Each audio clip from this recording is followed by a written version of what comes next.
देखें, बात ये है कि प्रॉफिट्स में जो है वो फर्क आएगा मार्जिन कॉस्टिंग और एब्जॉर्प्शन कॉस्टिंग के प्रॉफिट में।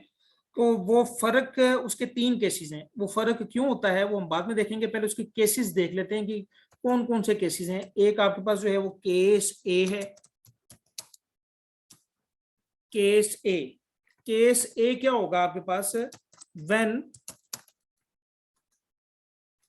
Production exceed sales. आसान, ये इसको रेज करें।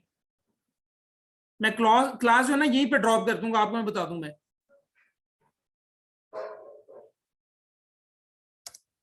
यानी इसका क्या मतलब है? इसका मतलब ये है कि ओपनिंग जो इन्वेंट्री है, ओपनिंग स्टॉक जो है, ओपनिंग स्टॉक जो है वो आपका लेस देन होगा क्लोजिंग स्टॉक से। ठीक है, तो इस केस में क्या होगा? The profit under absorption costing will be higher than that of marginal costing. ठीक है, यानी इस केस में क्या होगा? जब आपकी प्रोडक्शन एक्सीड करेगी सेल से, प्रोडक्शन जब एक्सीड करेगी सेल से, तो क्लोजिंग स्टॉक जो है, क्लोजिंग इन्वेंट्री आपकी बढ़ जाएगी और ओपनिंग इन्वेंट्री आपकी कम होगी। इसको यूं याद रख लें कि बेसिकली यहाँ ये कहा जा रहा है क्लोजिंग इन्वेंट्री जो है वो आपकी ज्यादा होगी किससे? ओपनिंग इन्वेंट्री से। तो जब ये केस होगा तो फिर क्या होगा? फिर ये होगा जनाब कि एब्जॉर्प्शन कॉस्टिंग का जो प्रॉफिट होगा, एब्जॉर्प्शन कॉस्टिंग का जो प्रॉफिट होगा वो ज्यादा होगा मार्जिनल कॉस्टिंग के प्रॉफिट से। ठीक है, ये केस ए में कुछ ये बताया जा रहा है, ये चीज आपने ध्यान में रखनी है। ये क्यों ज्यादा होगा उस पर डिस्कशन करेंगे हम इंशाल्लाह। तो ये फिलहाल एक चीज ये ध्यान में रखें कि जब क्लोजिंग इन्वेंट्री ज्यादा होगी ओपनिंग इन्वेंट्री से, तो एब्जॉर्प्शन कॉस्टिंग का प्रॉफिट मार्जिन कॉस्टिंग के प्रॉफिट से ज्यादा होगा। इस पूरे सेंटेंस का ये मतलब है। केस बी हमारे पास क्या है? केस बी जो है व्हेन, या इफ कर लें आप, if sales exceed production. Production sale जो है वो प्रोडक्शन से बढ़ जाएगी। प्रोडक्शन ज्यादा हो, प्रोडक्शन कम होगी, सेल्स ज्यादा होगी। सेल के यूनिट ज्यादा होंगे, प्रोडक्शन के यूनिट्स कम होंगे। ऑब्वियसली जब ये केस होगा तो ओपनिंग इन्वेंट्री में आपके पास ज्यादा यूनिट्स पड़े होंगे। ठीक है, दैट इज ओपनिंग स्टॉक जो है वो आपका हायर देन क्लोजिंग स्टॉक। तो फिर क्या होगा? The profit under marginal costing या under absorption costing will be lower than that of marginal costing.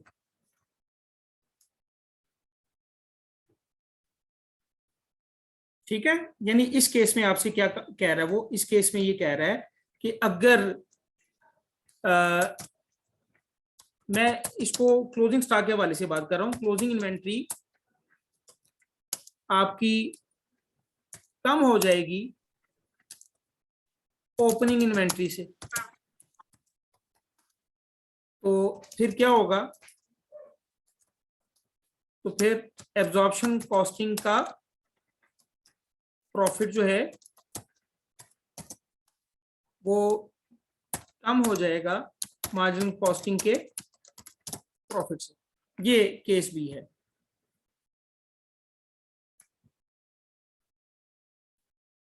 Case सी, ये ऐसा क्यों है ये भी इंशाल्लाह डिस्कस करते हैं हम।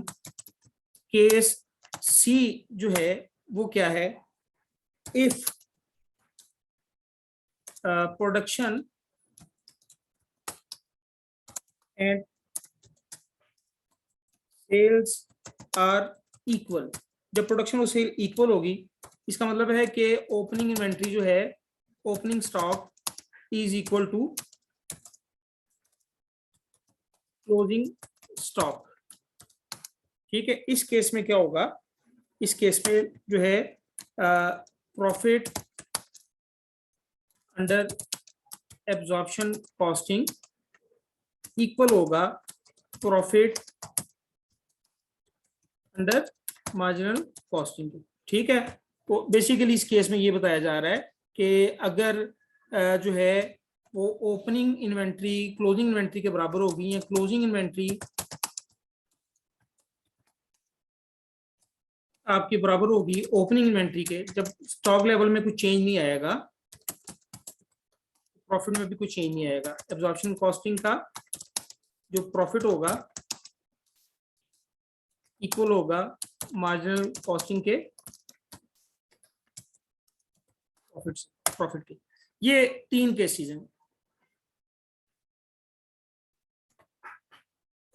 ठीक है, अच्छा अब आ जाए, ये स्टेटमेंट हमने बनाई है, इस स्टेटमेंट को जो है मैं आगे कॉपी करता हूं, ये यहां से कॉपी किया और यहाँ पर ये मैंने रख दिया। यहाँ पर याद है आपको, हमने ये डाटा गिवन था आपको। ठीक है, direct labour cost, direct material, production overheads और variable selling distribution admin cost जो है बता दी थी, नॉन मैन्युफैक्चरिंग कॉस्ट। ठीक है, इस पर हमने जो है वो अप्लाई किया था, ये डाटा अप्लाई किया था मार्जिन कॉस्टिंग स्टेटमेंट पर, तो हमारे पास प्रॉफिट आ गया था 91,000। ठीक है, अब इसी डाटे को हमने अप्लाई करना है एब्जॉर्प्शन कॉस्टिंग स्टेटमेंट पर, तो यहाँ पर हम रख देते हैं इसको।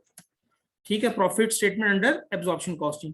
तो आपको याद होगा कि सेलिंग प्राइस जो है 140 थी और सेल यूनिट जो है वो 7,000 यूनिट्स है। ठीक है, तो सबसे पहले हम यहाँ पर सेल ले लेते हैं। तो सेल जो है आपकी कितनी आ जाएगी जनाब, ये यहाँ पर सेल आ जाएगी।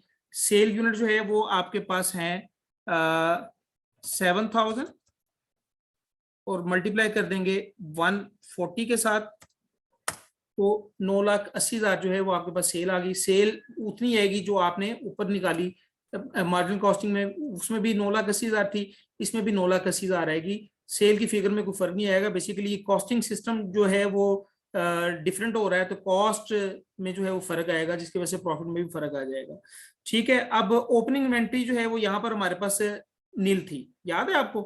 हमने यहाँ पर जो है वो ये जो डाटा आपको मैंने दिया हुआ है, इसमें कहा हुआ है कि डायरेक्ट मटेरियल जो है वो 3 hours at the rate of $6 per hour, direct material जो है वो 4 kg at the rate of $7 पर kg, प्रोडक्शन ओवरहेड जो है वेरिएबल $3 और फिक्स जो है वो $20 पर यूनिट, और variable selling distribution admin cost जो है वो 20% of the sale value, non manufacturing fix cost जो है 180,000। There are no units in the opening inventory, opening inventory 0 है। ठीक है, और सेलिंग प्राइस जो है वो पर यूनिट 140 है, प्रोडक्शन जो है वो 8500 है। प्रोडक्शन जो है वो ज्यादा है और सेल के यूनिट जो है वो कम है। सेल आपने 7,000 की है, प्रोडक्शन के यूनिट 8,500 की है, तो ओपनिंग इन्वेंट्री 0 है, क्लोजिंग इन्वेंट्री आपके पास 1,500 है। तो इसका मतलब है कि स्टॉक लेवल आपका बढ़ रहा है, कम हो रहा है। जी आप लोगों से पूछ रहा हूं मैं,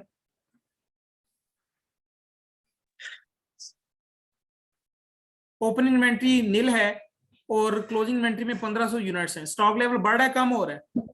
बढ़ रहा है।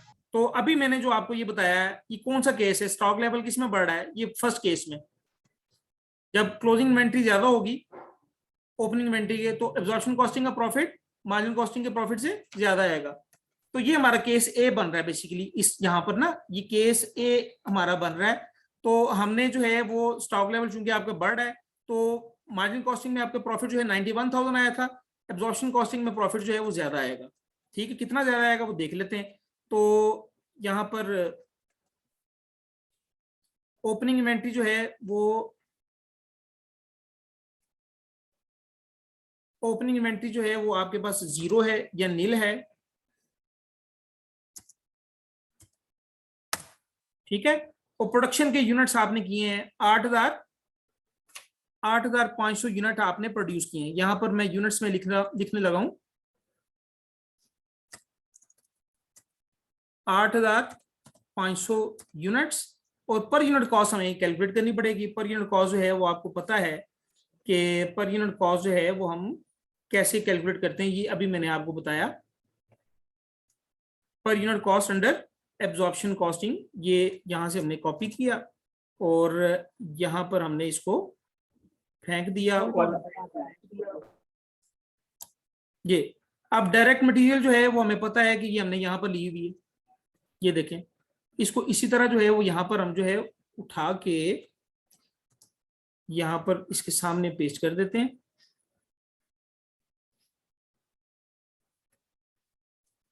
ये आ गया जी। डायरेक्ट मटेरियल 28 है, ठीक है। 28 कैसे आया, आप यहाँ पर देख रहे हैं फार्मूला बार में 4 × 7। डायरेक्ट लेबर जो है वो 18 है, 18 कैसे आया 3 × 6। और वेरिएबल जो आपके पास है डायरेक्ट एक्सपेंसेस 0 है, और वेरिएबल फैक्ट्री ओवरहेड जो है वो 3 है, वो गिवन है, ठीक है। तो उसके बाद जो है फाइनली आपके पास जो है fix production fix factory overhead absorb करने हैं आपने इसके अंदर। फिक्स फैक्ट्री ओवरहेड जो है वो दिए हुए हैं यहाँ पर, ये अगर आपको नजर आ रहे हैं, ये फिक्स फैक्ट्री ओवरहेड्स कितने हैं जनाब, ये $20 पर यूनिट है। तो $20 पर यूनिट से जी, $20 पर यूनिट हम यहाँ पर एब्जॉर्ब कर देते हैं। ये 20 यहाँ पर एब्जॉर्ब कर दिए, ठीक है। तो हमारे पास जो है वो टोटल कॉस्ट कितनी आ गई, तो इसको सम कर देते हैं, इज इक्वल टू सम, ये ले जरा 69, यहां 49 थी मार्जिनल कॉस्टिंग में। एब्जॉर्प्शन कॉस्टिंग में 20 चुके आपने इसमें एब्जॉर्ब कर दिए, तो आपके पास जो है वो कॉस्ट बढ़ गई, तो आपके पास कॉस्ट 69 आ गई। तो ये हमने जो यहाँ पर ये लिखा हुआ था, इसको production cost 8500 units multiply per unit cost कितनी है हमारे पास, पर यूनिट कॉस्ट हमारे पास 69, ठीक है। तो बेसिकली यहां पर इसको लेना चाहिए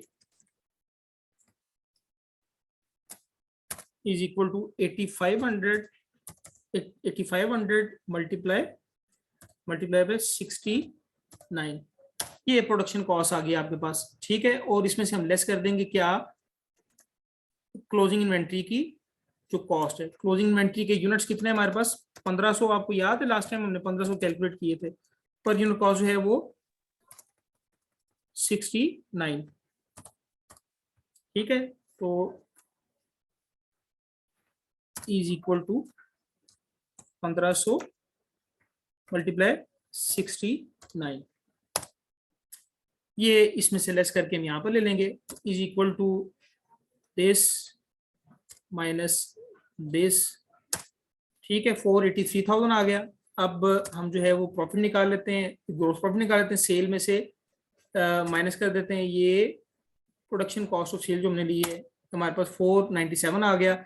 फिर हम variable non manufacturing cost minus करेंगे। वेरिएबल नॉन मैन्युफैक्चरिंग कॉस्ट कितनी है हमारे पास, वेरिएबल नॉन मैन्युफैक्चरिंग कॉस्ट जो है वो 20% ऑफ सेल है। अगर आप डेटे में देखें वेरिएबल नॉन मैन्युफैक्चरिंग कॉस्ट, तो variable selling distribution and admin cost 20% of the sale value, तो 20% ऑफ द सेल वैल्यू आ जाएगी। तो इज इक्वल टू, यहाँ पर मैं आपको लिख के भी दे देता हूँ ताकि आपको परेशानी ना हो। वेरिएबल नॉन मैन्युफैक्चरिंग कॉस्ट जो है, variable selling distribution admin cost है, ये basically 20% of 9,80,000 of the sale value, 1,96,000, ठीक है। तो इसका 20% यानी 0.2, 1,96,000। और फिक्स नॉन मैन्युफैक्चरिंग कॉस्ट जो है वो यहाँ पर आपको फिक्स नॉन मैन्युफैक्चरिंग कॉस्ट उसने बताई हुई है। तो अगर आप डेटे में देखें फिक्स नॉन मैन्युफैक्चरिंग कॉस्ट जो है, non manufacturing fix cost, fix non manufacturing cost जो है वो 1,80,000 दी हुई उसने, वो इसमें से लेस कर देते हैं 1,80,000,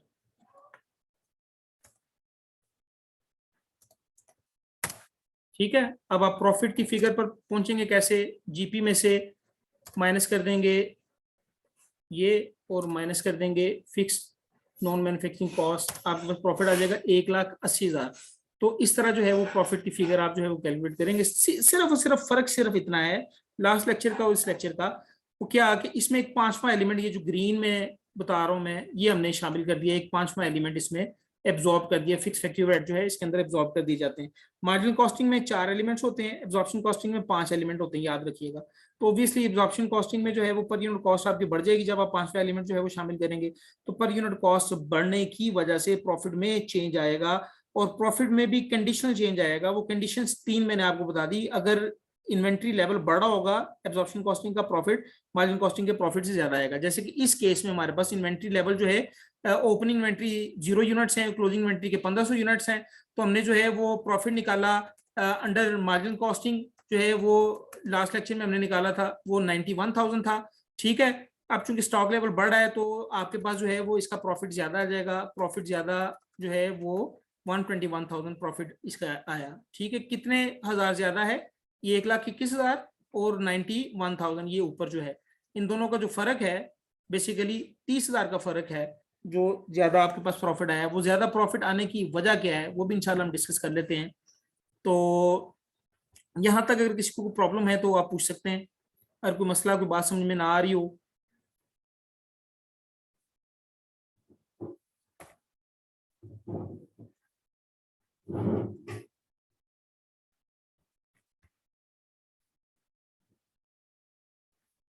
जी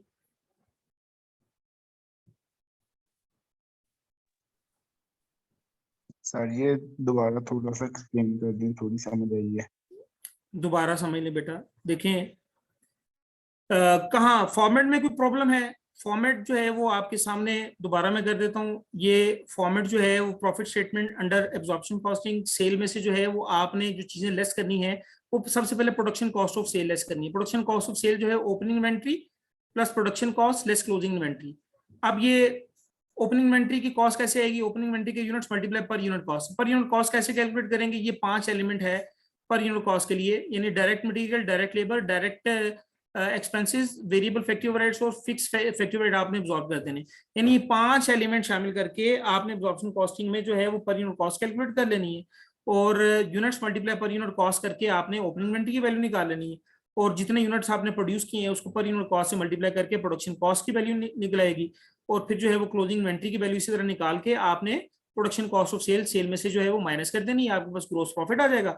उसके बाद जो है वो 2 तरह की कॉस्ट आपके पास बाकी बचेगी। आपने कौन सी कॉस्ट चार्ज कर दी है, ग्रोस प्रॉफिट से पहले आपने मैन्युफैक्चरिंग कॉस्ट सारी की सारी चार्ज कर दी है, चाहे उसका ताल्लुक फिक्स से हो चाहे उसका ताल्लुक वेरिएबल से हो। देखें अगर आप यहाँ पर देखें पर यूनिट कॉस्ट में, तो पहले 4 एलिमेंट जो है वो वेरिएबल है और 5वां एलिमेंट जो है वो फिक्स है। इसका मतलब है कि इसको फुल प्रोडक्शन कॉस्टिंग भी कहा जाता है।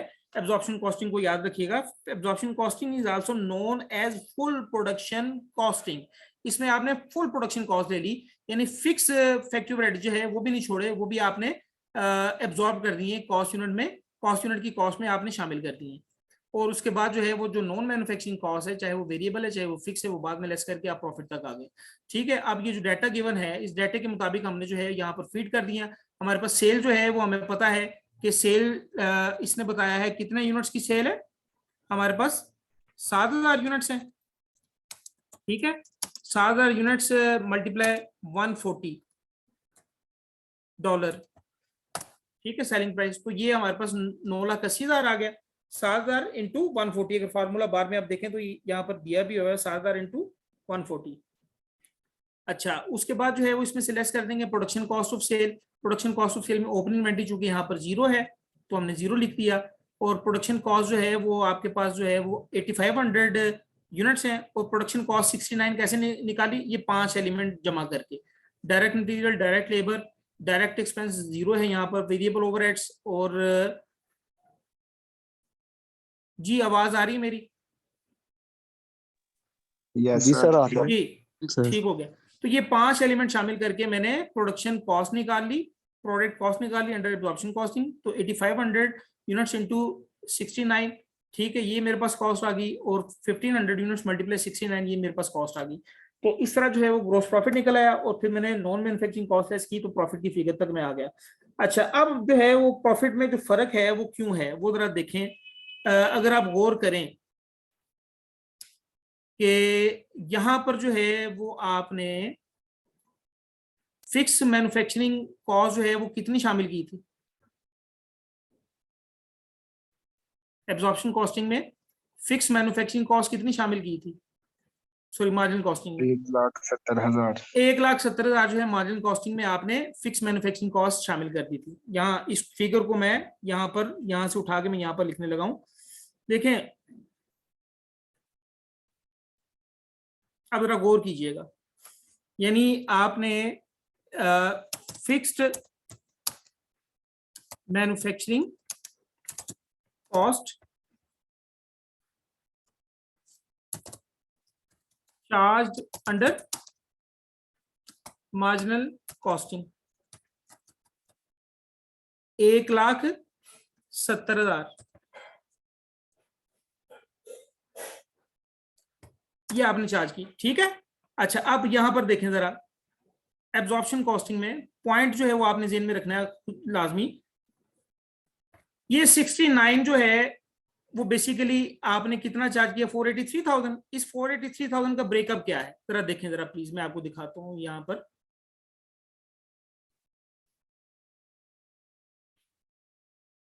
सॉरी, क्लिक पार्ट को हो गया।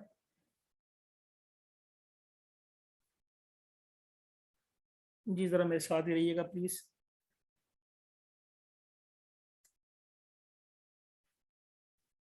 ये 483,000 का जो ब्रेकअप है वो मैं आपको बताने लगा हूं। इसको मैं पहले हाईलाइट कर दूं ताकि आपको पता चले कि ये ब्रेकअप इसका बताना मैंने। 483,000 का ब्रेकअप क्या है? 483,000 का ब्रेकअप कुछ यूं है कि यहाँ पर हम इसका ब्रेकअप दिखा देते हैं। देखें ये कैसे आया, ये ऐसे आया कि जरा कैलकुलेटर से मेरे साथ कीजिएगा, क्योंकि ना मैं यहाँ पर फार्मूला नहीं लगाने लगा। ये इस तरह आया कि 7,000 यूनिट जो हैं जो आपने सेल किए हैं मल्टीप्लाई बाय 49, ये बताएं जरा कितना आ रहा है? 3,43,000 सर। 3,43,000, ठीक है। और उसके बाद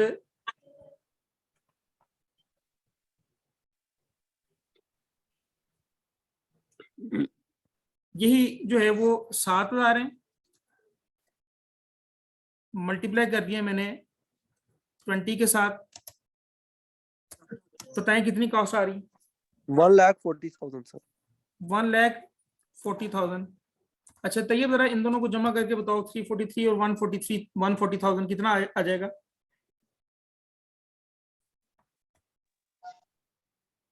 सर 4,83,000। हाँ ये देखें, ये 4,83,000 का ब्रेकअप मैंने आपके सामने रख दिया, ठीक है। ये क्या है? 49,000 क्या है? 49 के साथ जो मैंने मल्टीप्लाई किया 7,000 को, ये क्या है? ये बेसिकली है आपके सामने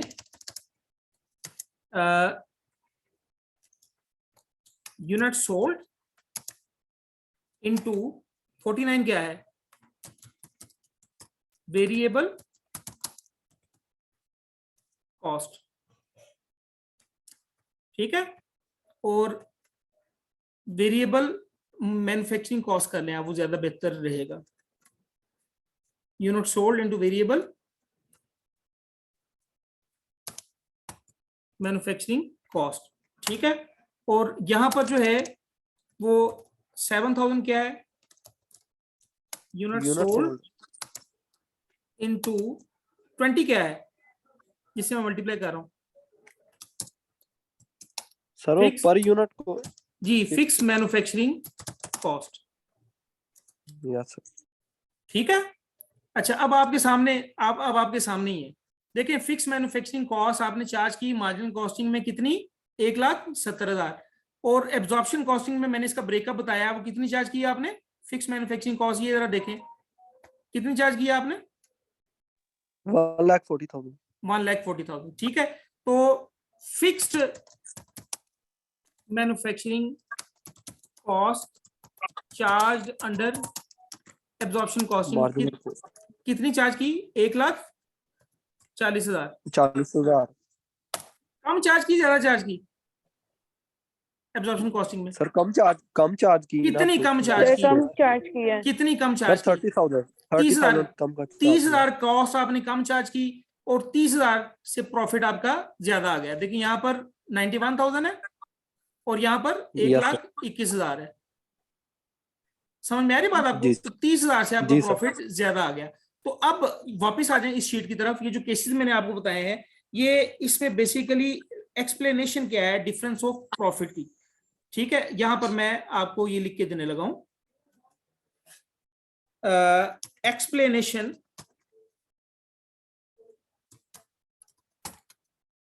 of the difference in profit। देखिए, the difference in profit between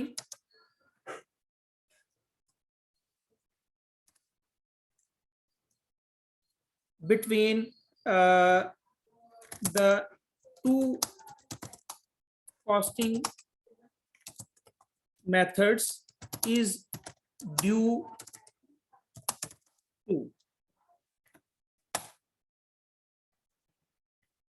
to the difference in stock levels between the beginning and the end of the year and the difference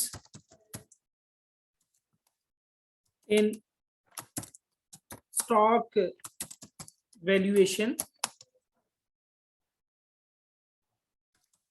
under both methods। ठीक है, यानी calculation of production cost per unit, that is calculation of production cost, calculation of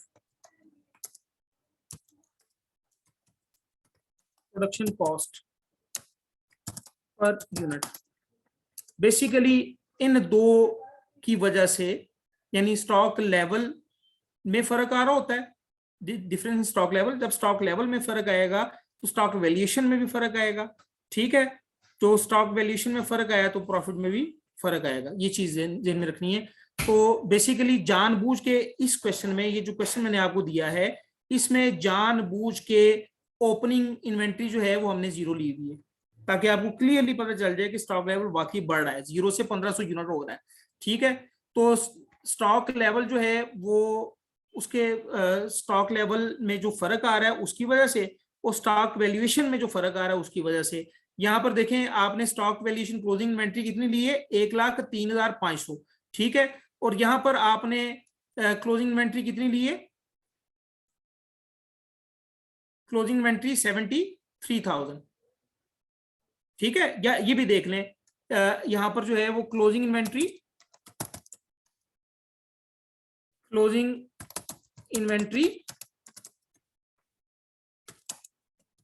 under marginal costing, आपने closing inventory marginal costing में कितनी ली है? 73,500। ये closing inventory जो less की है आपने 73,500 इसमें से लेस की। ठीक है, जबकि क्लोजिंग इन्वेंट्री जो आपने ली है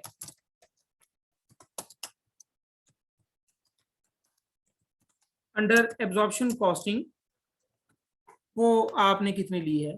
एब्जॉर्प्शन कॉस्टिंग में क्लोजिंग इन्वेंट्री ये देखें, ये 1,03,500 ये लिए बेसिकली आपने, 1,03,500। अच्छा, अब आप मुझे ये बताएं कि ये किस में क्लोजिंग इन्वेंट्री ज्यादा है?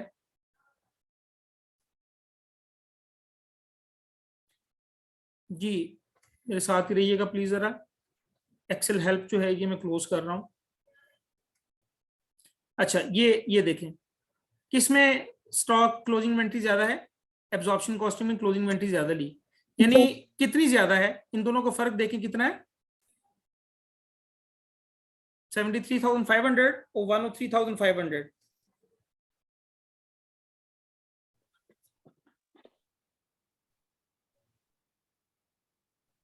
जी दोनों का डिफरेंस सेम आएगा, 30,000 सर। 30,000 का फर्क आएगा। ठीक है, यानी बेसिकली आपने 30,000 की कॉस्ट जो है वो यहाँ पर कम चार्ज की, और वो 30,000 की कॉस्ट कम चार्ज की उसको कहाँ चार्ज कर दिया आपने? क्लोजिंग इन्वेंट्री में चार्ज कर दिया 1,03,500 को, और क्लोजिंग इन्वेंट्री को आप अगले साल आपने कैरी फॉरवर्ड कर दिया। So this is the case, ये चीज आपने जेन में रखनी है कि यहाँ पर जो है वो फिक्स मैन्युफैक्चरिंग कॉस्ट जो है वो कम चार्ज की, जितनी कम चार्ज की वो उतनी कॉस्ट जो है वो आपने आगे चार्ज कर दी। इसको यूं कर लेते हैं, अगर ये देता है तो ये देखें, अगर ये आपको ये प्रोवाइड कर देता है तो